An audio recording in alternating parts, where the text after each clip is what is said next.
وسلم على سيد المرسلين وعلى آله وصحبه أجمعين. نسألك اللهم اللطف فيما قضيت، نسألك المعونة فيما أمضيت، نستغفرك من كل قول يعقبه ندم أو فعل تزل فيه القدم. أنت الثقة سبحانك لمن توكل عليك، أنت حسبنا لا إله إلا أنت، عليك توكلنا وأنت رب العرش العظيم. إخوتنا الكرام، النفس أمارة بالسوء، فلنأخذ حذرنا. ما أكثر الناس الذين تصرعهم نفوسهم وأهواؤهم، ذلك لأنهم يتبعون أنفسهم أهواءها ويتبعون الضالين المضلين، فما نرى الأنفس شيئا إلا جروا يعملون على تحقيقه. المخذول حقا إخوتنا الكرام هو من أتبع نفسه هواها وأتبع كل ضال، لأن ذلك يهلكه ويورده الموارد، وهو عاجز، لأن إرادته وعقله وفكره كل ذلك قد تلاشى أمام النفس والهوى والضلال. الرقابة على النفس إخوتنا الكرام أمر يجب أن يكون قائما عند المسلم،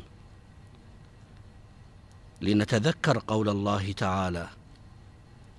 وأما من خاف مقام ربه ونهى النفس عن الهوى فإن الجنة هي المأوى.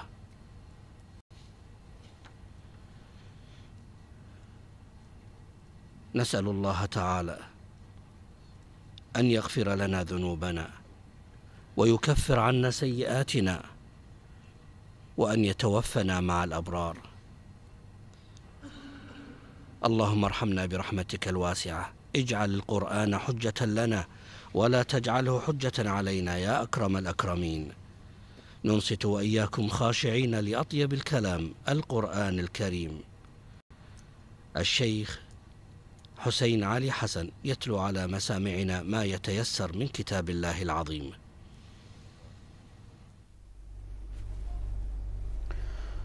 أعوذ بالله من الشيطان الرجيم. بسم الله الرحمن الرحيم. ألف لام ميم را، تلك آيات الكتاب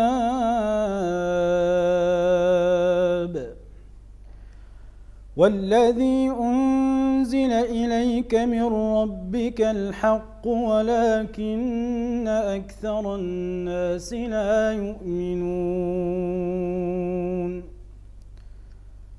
الله الذي رفع السماوات بغير عمد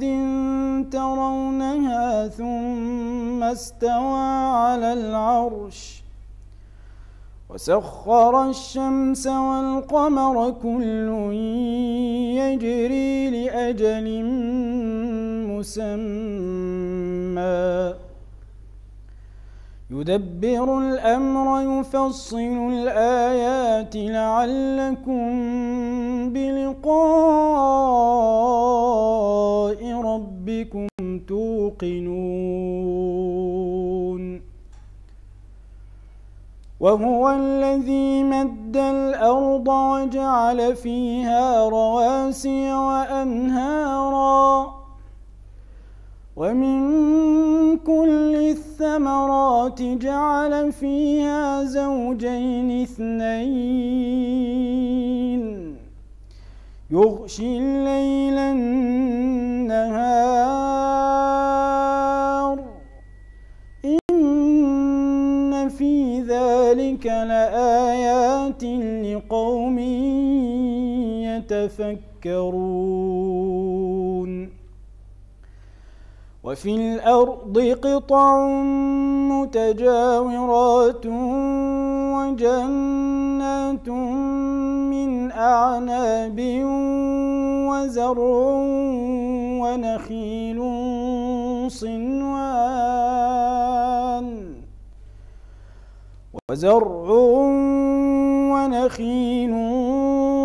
صنوان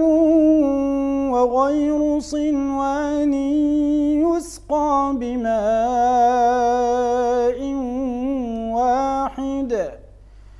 يسقى بماء واحد ونفضل بعضها على بعض في الأكل إن في ذلك لآيات لقوم يعقلون وإن تعجب فعجب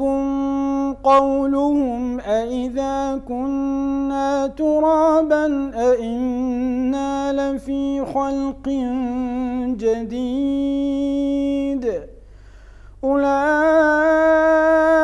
الذين كفروا بربهم وأولئك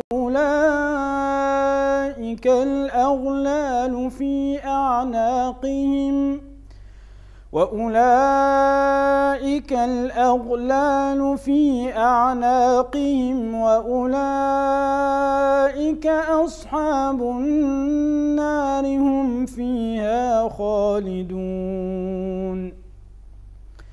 ويستعجلونك بالسيئة قبل الحسنة وقد خلت من قبلهم المثلات وإن ربك لذو مغفرة للناس على ظلمهم وإن ربك لشديد العقاب ويقول الذين كفروا لولا أنزل عليه آية من ربه إنما أنت منذر ولكل قوم هاد الله يعلم ما تحمل كل أنثى وما تغيض الأرحام وما تزداد وكل شيء عنده بمقدار عالم الغيب والشهادة الكبير المتعال سواء منكم من أسر القول ومن جهر به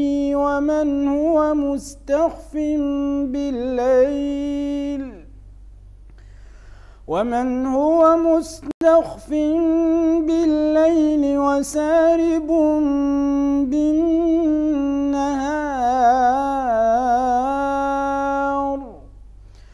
له معقبات من بين يديه ومن خلفه يحفظونه من أمر الله إن الله لا يغير ما بقوم حتى يغيروا ما بأنفسهم وإذا أراد الله بقوم سوءا فلا مرد له وما لهم من دونه من وال هو الذي يريكم البرق خوفا وطمعا وينشئ السحاب الثقال ويسبح الرعد بحمده والملائكة الملائكة من خيفته ويرسل الصواعق فيصيب بها من يشاء وهم يجادلون في الله وهو شديد المحال له دعوة الحق والذين يدعون من دونه لا يستجيبون لهم بشيء إلا كباسط كفيه إلى الماء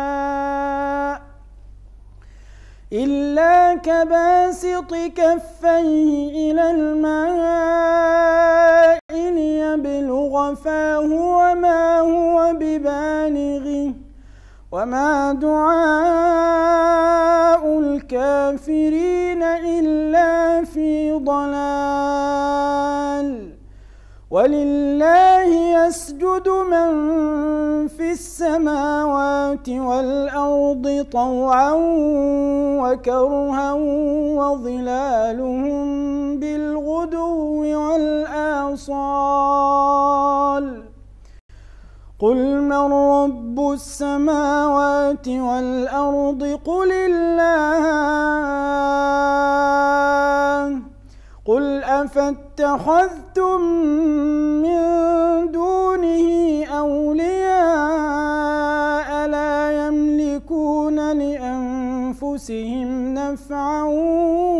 ولا ضرا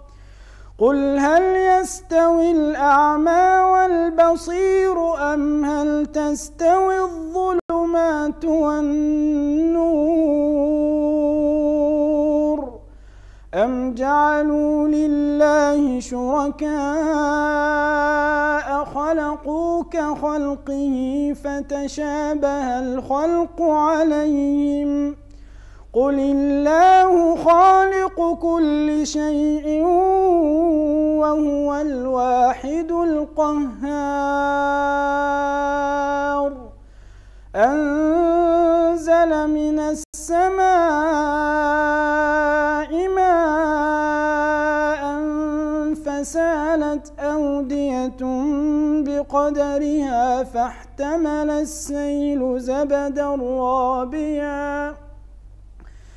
فاحتمل السيل زبدا رابيا ومما يوقدون عليه في النار ابتغاء حلية أو متاع زبد مثله كذلك يضرب الله الحق والباطل فأما الزبد فيذهب جفاء وأما ما ينفع الناس فيمكث في الأرض كذلك يضرب الله الأمثال للذين استجابوا لربهم الحسنى والذين لم يستجيبوا له لو أن لهم ما في الأرض جميعا ومثله معه لافتدوا به أولئك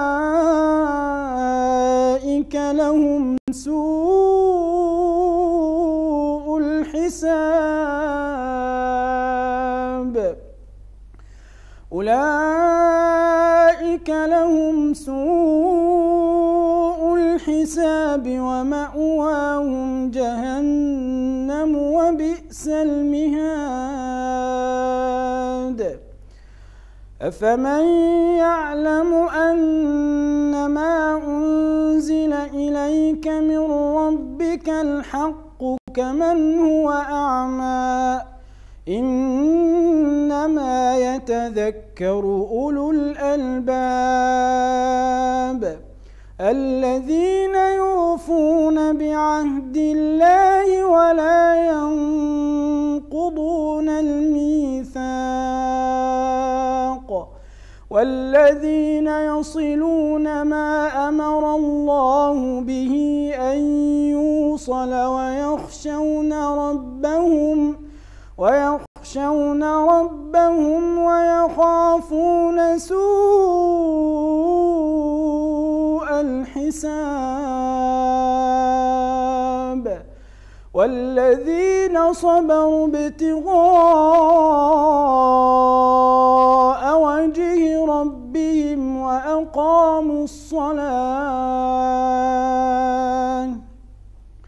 وأقاموا الصلاة وأنفقوا مما رزقناهم سرا وعلانية ويدرؤون بالحسنة السيئة أولئك لهم عقبى الدار جنات عدن يدخلونها ومن صلح من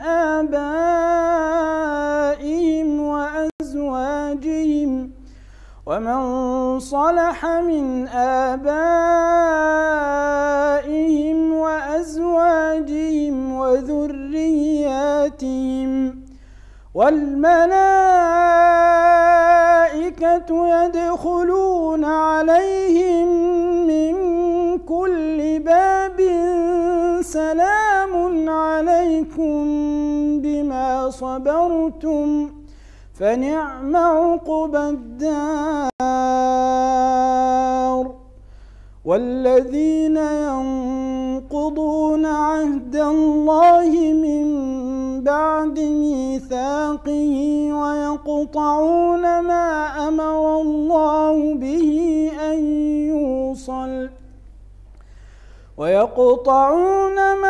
أمر الله به أن يوصل ويفسدون في الأرض أولئك لهم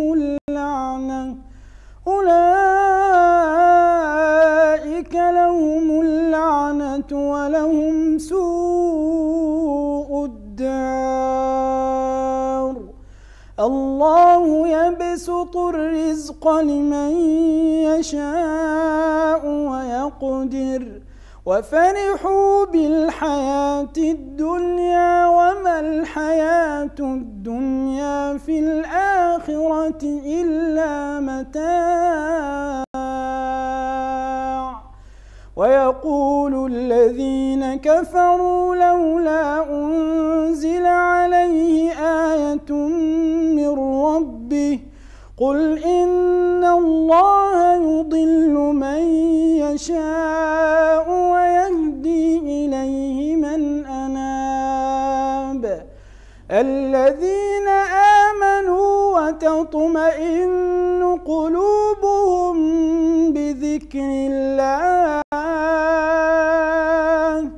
ألا بذكر الله تطمئن القلوب الذين آمنوا وعملوا الصالحات طوبى لهم وحسن مآب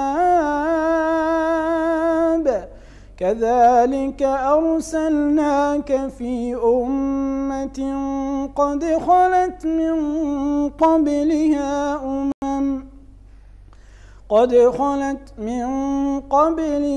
أمم لتتلو عليهم الذي أوحينا إليك وهم يكفرون بالرحمن قل هو ربي لا إله إلا هو عليه توكلت وإليه متاب ولو أن قرآنا سيرت به الجبال أو قطعت به الأرض أو كلم به الموتى بل لله الأمر جميعا أفلم ييأس الذين آمنوا أن لو يشاء الله لهدى الناس جميعا ولا يزال الذين كفروا تصيبهم بما صنعوا قارعة أو تحل قريبا من دارهم حتى يأتي وعد الله إن الله لا يخلف الميعاد. ولقد استهزئ برسل من قبلك فأمليت للذين كفروا ثم أخذتهم فكيف كان عقاب. أفمن هو قائم على كل نفس بما كسبت وجعلوا لله شركاء قل سموهم أم تنبئونه بما لا يعلم في الأرض أم بظاهر من القول بل زين للذين كفروا مكرهم وصدوا عن السبيل ومن يضلل الله فما له من هاد. لهم عذاب في الحياة الدنيا ولعذاب الآخرة أشق وما لهم من الله من واق. صدق الله العظيم.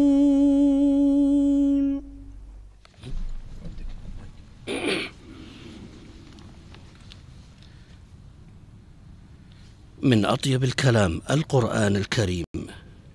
تلا على مسامعنا الشيخ حسين علي حسن ما تيسر من كتاب الله العظيم. ما نزال إخوتنا الكرام في كل مكان ننقل لحضراتكم وعلى الهواء مباشرة